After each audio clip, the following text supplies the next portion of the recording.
شروع اللہ کے نام سے جو بڑا مہربان نہایت رحم والا ہے۔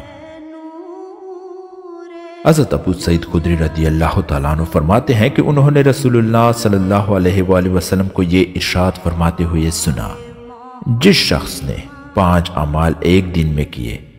اللہ تعالیٰ اسے جنت والوں میں لکھ دیتے ہیں۔ بیمار کی عیادت کی، جنازے میں شرکت کی، روزہ رکھا، جمعے کی نماز کے لیے گیا اور غلام آزاد کیا۔ حضرت معاذ بن جبل رضی اللہ تعالیٰ عنہ رسول اللہ صلی اللہ علیہ وآلہ وسلم کا ارشاد نقل فرماتے ہیں، جو اللہ تعالیٰ کے راستے میں جہاد کرتا ہے وہ اللہ تعالیٰ کی ذمہ داری میں ہے،